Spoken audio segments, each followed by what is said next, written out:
अस्सलाम वालेकुम।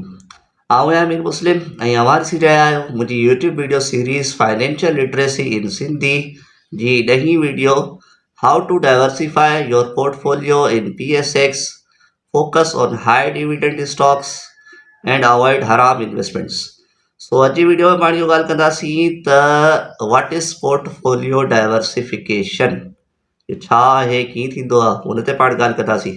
ऐं हुन खां पोइ पाण इहो ॾिसंदासीं त पाकिस्तान स्टॉक मार्केट में टोटल लिस्टेड कंपनियूं केतिरियूं आहिनि ऐं उहे कंपनियूं केतिरनि सेक्टर्स में डिवाइडेड आहिनि। ऐं पोइ पाण इहो फ़ैसिलो करण जी कोशिशि कंदासीं त पाण खे कहिड़नि सेक्टर्स में इन्वेस्टमेंट करणु घुरिजे ऐं कहिड़नि सेक्टर्स खे छॾणु घुरिजे। ठीकु आहे, सो ॻाल्हि कंदासीं इन्हनि सभिनी मौज़ूअनि ते, पर सभिनी खां पहिरीं दुरूद पाक सल्लल्लाहु तआला अला मुहम्मद सल्लल्लाहु तआला अलैहि वसल्लम। तो दोस्तों स्टॉक मार्केट जो जेको बिज़नेस आहे, जेको कमु आहे, उन में तव्हां जेको आहे सो पंहिंजो जेको लॉस आहे, नुक़सानु आहे, उनखे पहिरीं खां ई तव्हां उनखे मैनेज करे सघो था।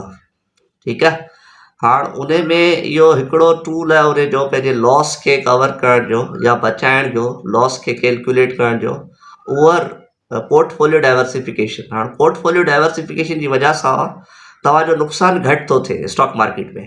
हाणे सवाल इहो आहे त इहो छा आहे, पोर्टफोलियो डाइवर्सिफिकेशन आहे छा?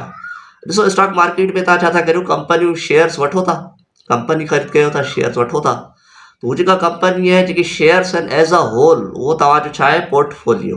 ठीकु आहे, सो उन पोर्टफोलियो खे छा करिणो आहे, डाइवर्सिफाई। मतिलबु छा आहे, मतिलबु इहो आहे त कंहिं बि हिकिड़े सेक्टर में या हिकिड़े सेक्टर जी हिकिड़ी कंपनी में तव्हां पंहिंजा सभु पैसा कोन लॻाईंदा।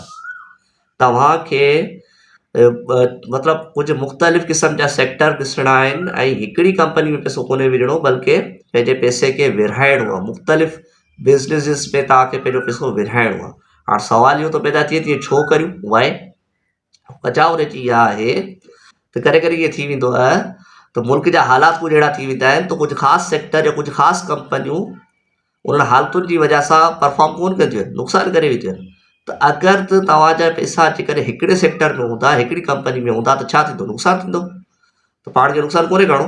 इन करे चयो वेंदो आहे त never put your all eggs in one basket. पंहिंजा सभई पैदा जेके आहिनि से हिकिड़े बास्केट में न विझोसि। अगरि उहा टोकरी किरंदी, सभु पैदा किरी पवंदा। त चवणु मक़सदु इहो आहे त तव्हांखे मुख़्तलिफ़ सेक्टर ॾिसणा आहिनि, मुख़्तलिफ़ कंपनियूं ॾिसणियूं आहिनि, उन्हनि में पैसा विझणा आहिनि। हिकिड़ी कंपनी में हिकिड़े सेक्टर में पैसा कोन्हे विझणा। इहा त थी वई हिकिड़ी बेसिक ॻाल्हि। हाणे अचूं था पाण PSX ते, पाकिस्तान स्टॉक मार्केट में। पाकिस्तान स्टॉक मार्केट में जेको आहे टोटल कंपनियूं घणियूं आहिनि, 519। हिन खां पहिरीं वारी पाण वीडियो में पाण इहा ॻाल्हि कई हुई त पाकिस्तान स्टॉक मार्केट में दुनिया जे मुक़ाबले में, इंडिया, यूरोपीय यूनियन, अमेरिका जे मुक़ाबले में घटि कंपनियूं आहिनि। ऐं घटि कंपनियुनि हुजण जी वजह सां इन्वेस्टर्स खे फ़ाइदो आहे, जो इन्वेस्टर्स जेको आहे सो रैपिड डिसीजन वठी सघे थो, एनालाइज़ जल्दी करे सघे थो। पर 500 कंपनियूं ख़ुदि वधीक आहिनि, 500 कंपनियुनि खे बि एनालाइज़ करण में ख़ासो टाइम लॻी वेंदो। सो उनखे आसान था करे छॾियूं तव्हांजे लाइ। ॾिसो, पाकिस्तान में टोटल घणियूं कंपनियूं आहिनि, 519 कंपनियूं। सेक्टर केतिरा आहिनि, 37। टोटल घणा सेक्टर आहिनि, 37। हाणे जेको सो हर सेक्टर जो नालो हूंदो वठी सघां न, त पोइ वीडियो जाम वॾी थी वेंदी। ठीकु आहे, तस्वीर अहिड़ी हूंदुसि, तव्हां ॾिसी वठिजो त हर सेक्टर ऐं उन सां रिलेटेड केतिरियूं कंपनियूं आहिनि, उहो तव्हां तस्वीर में ॾिसी वठिजो। ठीकु आहे, सो हाणे इहे जेके सेक्टर आहिनि, सभिनी खां पहिरीं पाण छा था करियूं, जंहिं शइ खे पाण हराम सम्झूं था या आऊं जंहिं शइ खे सही कोन थो सम्झां, मुनासिबु कोन थो सम्झां, ऐं छा थो करियां, उन्हनि सेक्टर्स खे हटाए थो छॾियां पंहिंजी लिस्ट मां। 37 सेक्टर आहिनि। उहे जेके सेक्टर आहिनि, उन्हनि मां जेके मूंखे शयूं सही कोन थियूं लॻनि, हराम थियूं लॻनि, जीअं बैंक आहे, मुदारबा आहे, लीज़िंग आहे, जंहिंजो पर व्याज सां कुझु इंट्रस्ट सां कुझु आहे, लेन देन आहे, उहो जेको आहे ऐं उनखे अलॻि थो करियां। त घणा सेक्टर आउं अलॻि करे वेंदुसि, तक़रीबन 8 सेक्टर आउं अलॻि करे वेंदुसि। ठीकु आहे, ऐं 8 सेक्टर मां घणियूं कंपनियूं अलॻि थी वेंदियूं, 221 कंपनियूं। 519 मां 221 निकिरी वियूं, बाक़ी घणियूं बचियूं, बाक़ी बचियूं 298। 298 कंपनियूं बचियूं। सेक्टर घणा बचा, 37 मां 8 सेक्टर निकिरी विया, बाक़ी सेक्टर बचा 29। हाणे छा 29 सेक्टर पाण ॾिसंदासीं, 298 कंपनियूं ॾिसंदासीं? न, पाण खे ॾिसणो छा आहे। ऐं पंहिंजी सोच तव्हांखे ॿुधायां थो त मुंहिंजो जेको टारगेट जेको हो न इन स्टॉक मार्केट में, उहो हो या आहे, उहो आहे त इन्फ्लेशन खे आउं बीट करियां। हाणे हिकिड़ो साल पहिरीं जॾहिं आउं हिन मार्केट में एंटर थियो हुउसि त तॾहिं जेको इन्फ्लेशन रेट हुयो उहो तक़रीबन 35% हो। त मूं पंहिंजे पाण खे टारगेट ॾिनो त आउं 40%, मतलब साल में 40% मूंखे ग्रो करिणो आहे, वधिणो आहे, पंहिंजी इन्वेस्टमेंट खे 40% ग्रो कराइणो आहे। त उन जे लाइ मूं छा ॾिठो, मूं पंहिंजो क्राइटेरिया ठाहियो। उहो क्राइटेरिया कहिड़ो हो त मूं गौर कयो त उन टाइम ते ज़ाहिर सी ॻाल्हि आहे इकोनॉमी बि सॼी डिस्टर्ब हुई, इकोनॉमी बि डिस्टर्ब हुई, कंपनियूं तमामु घणियूं मूंखे सम्झ में कोन पिया परफॉर्म कनि पियूं या कोन पियूं कनि। त मूं हिकिड़ो सेफ साइड, ऐं तव्हां बि सेफ साइड अञा रखी सघो था, उहा हाई डिविडेंड स्टॉक्स, अहिड़ियूं कंपनियूं जेके डिविडेंड तगड़ो थी ॾियनि। डिविडेंड सुठो, हाणे डिविडेंड छा आहे?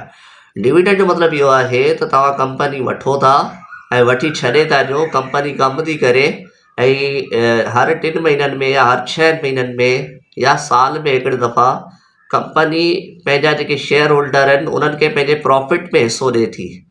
माना तव्हांखे कुझु कोन्हे करिणो, रुॻो कंपनी शेयर वठी रखी छॾिणो आहे, पोइ तव्हांखे डिविडेंड तव्हांजे बैंक अकाउंट में अची वेंदो अगरि उहा कंपनी डिविडेंड ॾींदड़ आहे। सो तव्हांखे जेको आहे सो अहिड़ियूं कंपनियूं, अहिड़ा सेक्टर सिलेक्ट करणा आहिनि जेके डिविडेंड वधीक ॾींदा हुजनि।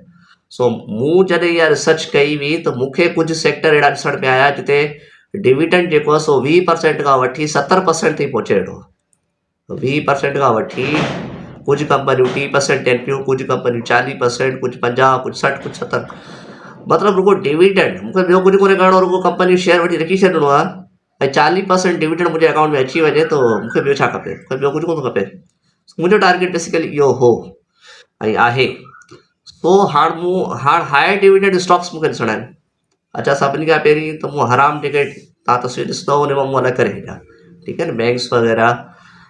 सीरियल नंबर तव्हां तस्वीर में ॾिसंदव त सीरियल नंबर मूं लिखी छॾिया, ऐं नाला कोन थो खणा, न त पोइ जेके हिननि में आहिनि माण्हू उहे नाराज़ थी वेंदा त असांजे सेक्टर खे हराम थो चए। ऐं हराम कोन थो चवां, पर हुनखे पंहिंजे लाइ सही कोन सम्झां, इन करे मूं सेक्टर खे अलॻि करे छॾियो।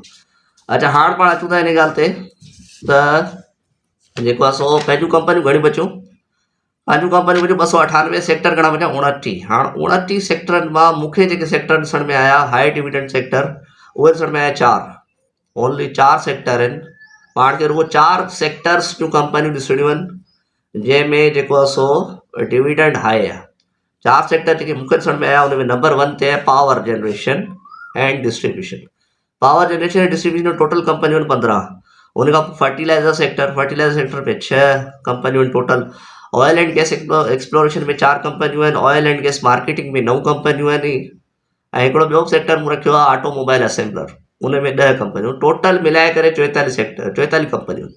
पर इन 44 कंपनियुनि मां मुंहिंजी जेका स्ट्रेटेजी आहे, मूंखे जेकर मूं वटि पैसा तमामु घणा हुजनि न त आउं 10 कंपनियुनि खां वधीक अॻियां कोन निकरंदुसि। मूंखे 10 कंपनियुनि खां वधीक इन्वेस्ट करिणो ई कोन्हे।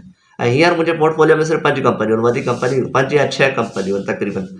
सो मूं वटि सिर्फ़ु 5-6 कंपनियूं, बेस्ट ऑफ द बेस्ट जेके आहिनि न उन्हनि खे मूं सिलेक्ट कयो आहे, दैट्स इट, जाम आहे। मुंहिंजो कमु त डिविडेंड मां थी थो वञे, अगरि आउं हुनखे कुझु न बि ॾिसां, कुझु बि न करियां ऐं बेस्ट कंपनी मूं रखी वेठी आहे त मूंखे उहो डिविडेंड ई एतिरो मिली वेंदो ऐं मुंहिंजो टारगेट इनशाला बीट थी वेंदो।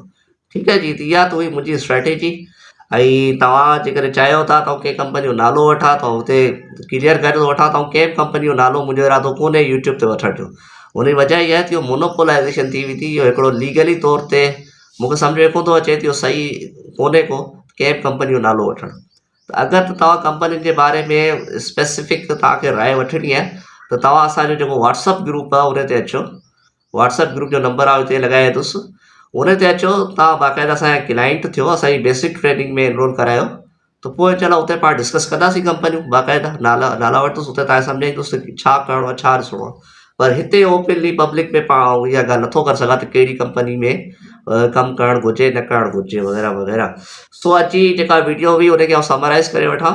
अॼु पाण जो सिखियोसीं त what is portfolio diversification, portfolio diversify छो करणु घुरिजे, ऐं उन में जेको मुंहिंजी criteria high dividend paying stocks, high dividend paying sector, उन में जेके मूं पंहिंजा सेक्टर ॿुधाया उहे 4 ॿुधाया।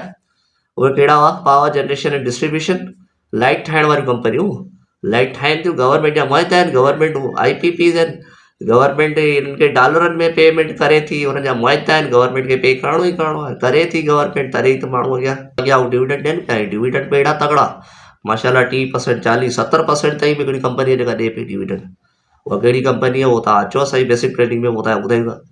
सो चवण मक़सदु जीअं फर्टिलाइज़र अहिड़ो सेक्टर आहे जेको सो असीं ॻाल्हि ज़रूरु कयूं। कॾहिं फर्टिलाइज़र जी जेका आहे सा ईअं कोन थींदो डिमांड ख़तमु थी वेंदी, कोन थींदी ख़तमु। ऐं फर्टिलाइज़र में टोटल कंपनियूं छह आहिनि, मोनोपोली आहिनि, उन्हनि खे 15-20 कंपनियूं त आहिनि कोन। सो हुननि जो पंहिंजो हिकिड़ो बिज़नेस शेयर आहे, ऐं बेस्ट ऑफ द बेस्ट जेके कंपनियूं आहिनि पोइ उन में तव्हां वठो। ऑयल एंड गैस एक्सप्लोरेशन पाण खे कुझु कंपनियूं अहिड़ियूं आहिनि जेके जाम सुठियूं कंपनियूं आहिनि ऐं सुठो डिविडेंड ॾियनि थियूं। अच्छा जी, ऑयल एंड गैस मार्केटिंग में हिकिड़ी कंपनी आहे, गैस वारी कंपनी, ठीकु आहे। तो गैस जो बिल जॾहिं बि वधंदो आहे न त कुझु माण्हुनि खे तकलीफ़ थींदी हूंदी, या लाइट जो बिल जॾहिं वधंदो आहे, गैस जो बिल जॾहिं वधंदो आहे त आम आवाम खे थिए थी तकलीफ़, यार बिल वधी वियो। पर असां जहिड़ा जेके इन्वेस्टर आहिनि, जेके हिननि कंपनियुनि में इन्वेस्ट करे वेठा आहिनि, असांखे ख़ुशी थींदी आहे त चलो ठीकु आहे, असांजो डिविडेंड वधी वेंदो, असांजी कंपनी जो शेयर वधे वेठो। सो तव्हां बि इहे करे सघो था। अगरि तव्हांखे लोड शेडिंग तंग पई करे त इन कंपनी जा तव्हां मालिक थी वञो न, पोइ हिननि खे तनक़ीद करण जो कहिड़ो फ़ाइदो। उहो त गवर्नमेंट खे जेको करिणो सो कंदी, ठीकु आहे न, उहो त लाइट महांगी कंदी, उहो त लोड शेडिंग कंदी। हाणे तव्हां या त बिल भरियो, या तव्हां उन कंपनी जा मालिक थी वञो, जो दुनिया बिल भरी थी उन जो हिसो तव्हांखे बि मिली वेंदो, ठीकु आहे। सो इहो बि हिकिड़ो तरीक़ो आहे बीट करण जे लाइ, ठीकु आहे। सो इहे ॻाल्हियूं करे थियूं। अच्छा, ऑटोमोबाइल असेंबलर हिकिड़ो मूं रखियो आहे, उहो आहे हिकिड़ो घोड़ो, जो मूं घोड़ो रखियो आहे। मतिलबु इन में कुझु कंपनियूं अहिड़ियूं आहिनि जेके फुल स्पीड सां डोड़नि थियूं। उहो डिविडेंड स्टॉक त कोन्हे को, पर स्पीड उनजी जाम तेज़ आहे। हाणे उहो कहिड़ो स्टॉक आहे उहो तव्हां ॿुधाईंदुसि अगरि तव्हां जॾहिं ईंदव मूं वटि, ठीकु आहे। सो इहे टोटल कंपनियूं, हुनजी समरी। ऐं तव्हांखे असांजो कमु पसंदि अची रहियो हुजे त काइंडली तव्हां लाइक करियो, शेयर करियो, सब्सक्राइब करियो, ऐं जेको आहे सो दुरूद पाक सल्लल्लाहु तआला अला मुहम्मद सल्लल्लाहु तआला अलैहि वसल्लम, फी अमानिल्लाह।